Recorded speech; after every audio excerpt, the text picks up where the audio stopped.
Le boisé de pin blanc est situé sur le bord de la rivière Bulstrode, à l'est de la passerelle de fer de la piste cyclable.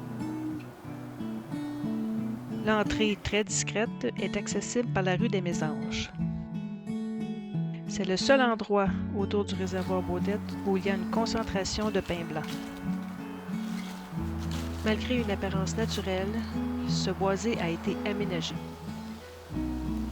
Premièrement, 2 arbres imposants montent la garde à l'entrée du boisé.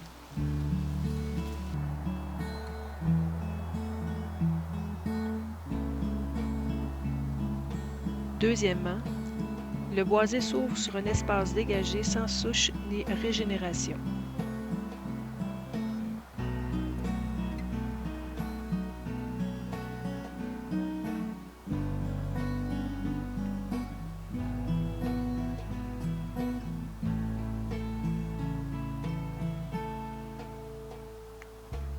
Troisièmement, les arbres en équilibre sur le bord de la falaise sont une indication que le lit de la rivière a modifié son parcours, probablement depuis la création du réservoir d'eau potable Baudette entre 1975 et 1978.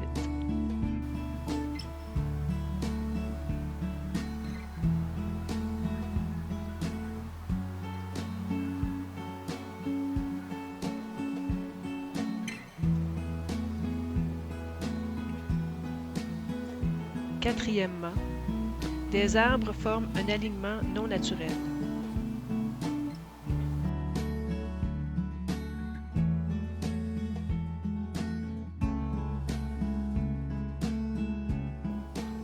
Et en dernier lieu, une régénération récente. Sont autant de caractéristiques de l'occupation et de l'aménagement du territoire.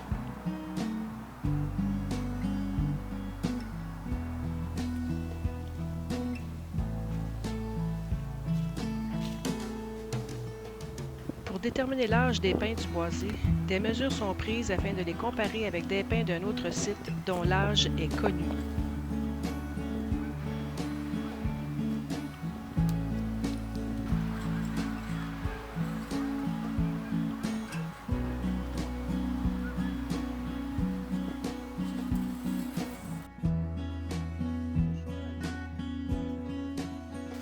Le nombre de cernes annuelles d'une souche indique l'âge de l'arbre au moment de son abattage.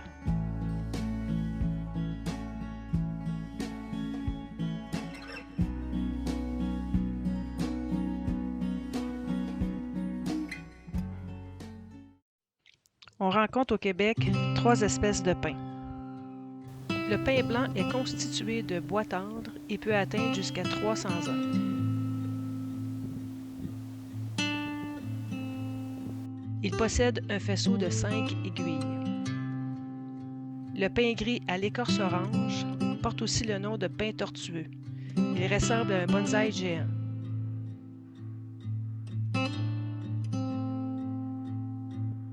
Il possède un faisceau de 2 aiguilles très courtes. Et le pin rouge est utilisé en plantation et destiné notamment à devenir des poteaux.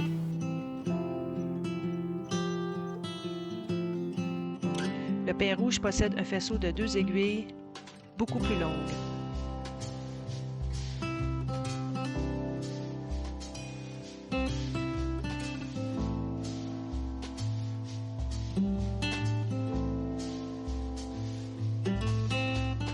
En 1921, Achille Pelletier, alors agent du Grand Tronc, fait l'acquisition du terrain avec maison et dépendance.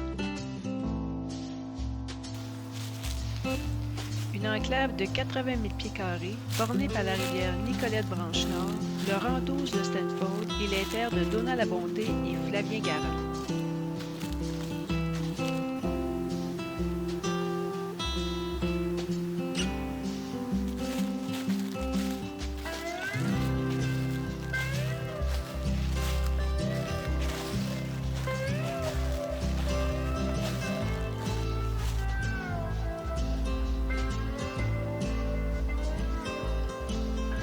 Le chalet des Pins a été la propriété de la famille Pelletier jusqu'au moment de leur expropriation en 1974 pour la construction du réservoir Baudette.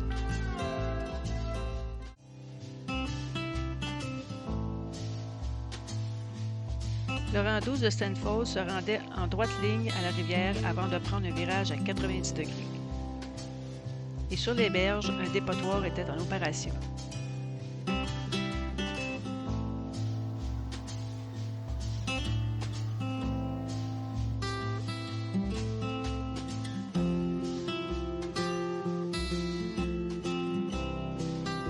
En 1936, Napoléon Garand, héritier de la terre familiale, transplante une quarantaine de pins blancs sur le terrain devant la maison construite en 1893 par son père Flavien.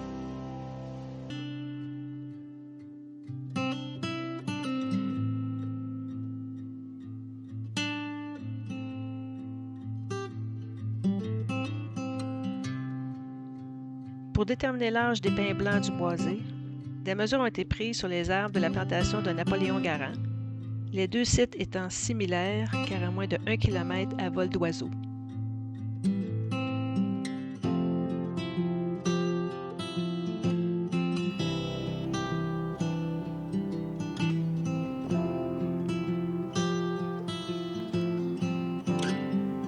Les mesures des arbres de cette plantation âgée de 88 ans permettent de déterminer que plusieurs des pins du boisé étaient déjà en place avant l'achat du terrain en 1921 par Achille Pelletier.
Les Iroquois vénéraient le pin blanc car il symbolisait leur invulnérabilité.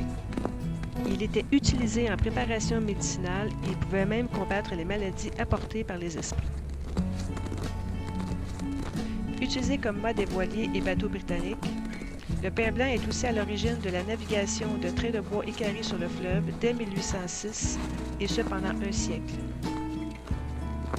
Sa taille exceptionnelle lui a valu une surexploitation. La rareté d'arbres de fort diamètre a vu naître les moulins assis le long des cours d'eau pour l'exploitation du pin de plus petit calibre.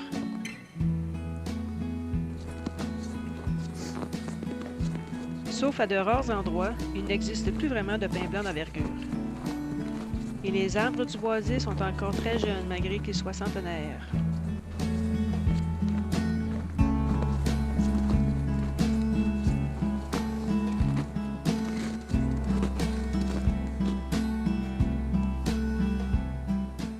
Malgré qu'il ne subsiste presque rien de la présence de la famille Pelletier sur le site, les pins blancs du boisé demeurent des témoins intemporels et perpétuent le cycle de vie.